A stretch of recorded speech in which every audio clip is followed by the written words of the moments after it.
Ngunit hindi ko siya mabasa. Kaya di ko batid kung nagsasabi siya ng totoo. Mawalang galang na ulit. Ngunit nais namin makatiyak kung tunay nga ang inyong sinasabi. Maaari ko bang masilip sa aking balintataw ang inyong nakaraan?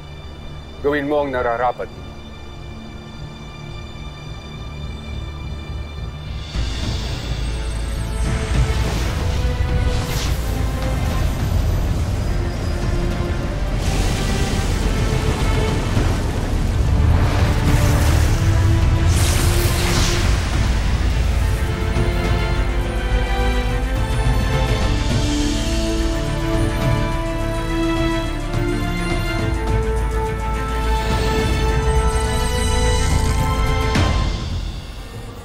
Nagsasabi ka nga ng totoo. Ikaw nga si Emre. Sandali. Hindi niyo kailangang lumuhod at magbigay galang sapagkat mas mababa na ang aking katayuan ngayon higit sa inyong dalawa. Hindi na ako ang bathalang kilala niyo. Ngunit ikaw pa rin si Emre, ang aming bathala. Imaw, nanaisip kong huwag niyo muna akong tawagin bathala hanggat hindi natin nababawi ang Devas. Hindi natin mababawi?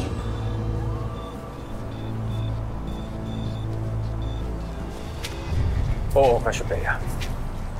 Kailangan ko ang tulong mo upang madaig si Arde, Keros at Ether.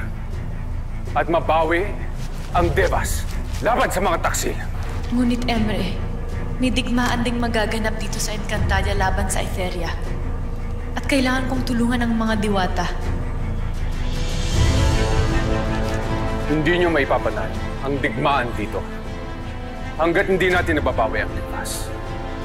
Cassiopeia, huwag ka na magdalawang isip pa.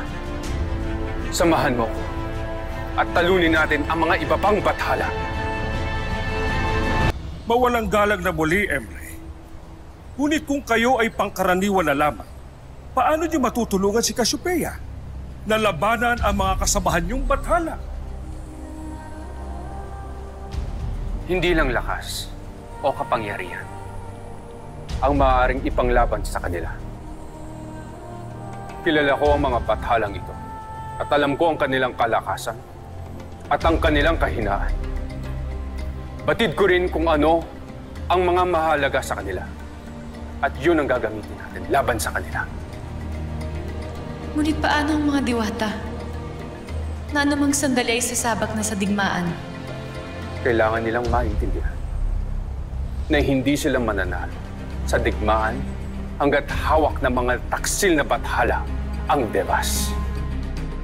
Natitiyak ko na lalamunin lamang sila ng Etheria. Maraming buhay na naman ang malalagas sa mga diwata, sa mga Siperian, sa mga Hathor, at sa iba pang mga engkantadong kapanalig ng Lere. Lalo't tiyak na tutulungan ang mga kaaway niyo ng mga bathalang kalabang ko. Hindi ko kailangan ang aking kapangyarihan para mahulaan kung ano kalalabasan ng digmaan. Hindi mananalo ang Lereo kasama ang kanyang mga kaalyado. Tiyak na madadaig sila ng Etheria. Kaya ipabalita nyo sa mga diwata ang aking sinasabi sa inyong dalawa.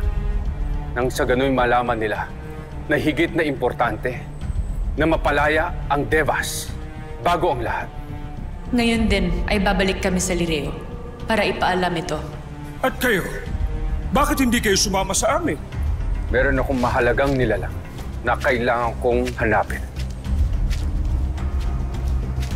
Magkita na lang tayo dito kapag handa na kayong sumama sa akin papuntang Devas. Tayo na, Nunong Imaw.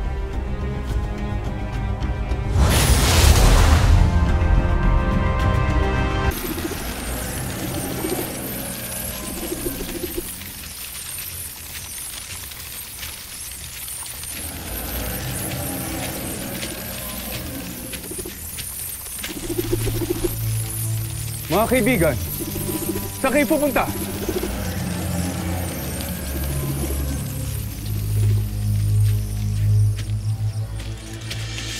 Sino ka? At bakit sinusundan ka ng mga pasmaya? Magpakilala ka. Mga Eterian. na tinawag pa ni Abria mula pang nakaraan. Kung magpakilala ko sa inyo,